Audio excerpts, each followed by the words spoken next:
চাচাতো বোন ফুফাতো বোনকে বাসর রাত সাজাতে হবে না, বাসর ঘর এটা হারাম। বাসর ঘর সাজাতে হবে এ কথাই ঠিক, কনেকে সুন্দরী করে সাজাতে হবে এ কথাই ঠিক। এদেশে একটা বই পাওয়া যায় আদর্শ পরিবার, এখানেই আছে। আপনি যদি মনে করেন আব্দুর রাজ্জাক সাহেব কিনে নিয়ে আপনাকে ঠকিয়ে দিয়েছে, আমার কিছু করার নেই। ওখানে বাসর রাত কেমন হবে তা লেখা আছে, বাসর রাতের বিস্তারিত বিবরণ দেওয়া আছে, কনেকে সুন্দরী করে সাজাতে হবে কথা বলা আছে। বাসর ঘরে ঢুকে আগে বইয়ের মাথায় হাত দিয়ে দোয়া পড়তে হবে, তারপরে 2 রাকাত সালাত আদায় করতে হবে, তারপরে দাম্পত্য জীবনে যেতে হবে। গেলাম রাত 10টার সময়, কিছু কথাবার্তা বললাম, তারপরে সাংসারিক যে 2 রাকাত সালাত আদায় করলাম, তারপরে কিছু কথাবার্তা বললাম, রাত 2টা বেজে গেল, এখন ঘুমাতে গেলাম। তাহলে ঘুমে থাকলাম 3 ঘন্টা, 5টার সময় আজান হয়ে গেল, এই 3 ঘন্টা ঘুমালাম।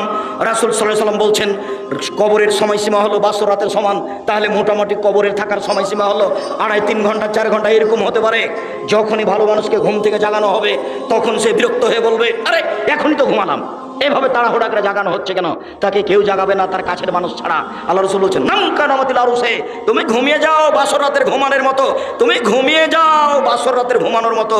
তুমি উত্তর সুন্দর দিয়েছ, লাইকে জহিল্লাহ বাহালি, তাকে কেউ জাগাবে না তার প্রিয় মানুষ ছাড়া, তাকে কেউ জাগাবে না তার প্রিয় মানুষ ছাড়া। যখন জাগাতে যাবে তখন বিরক্ত হবে, এই তো ঘুমালাম তুমি জাগালে কেন?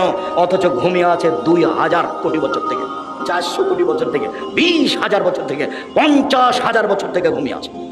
কিন্তু যখন তাকে উঠাবে তখন ও কি মনে করবে?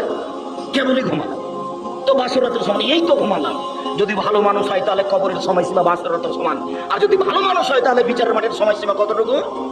5-7 মিনিট 10 মিনিট 1 ওয়াক্ত সালাত আদায়ের সমান।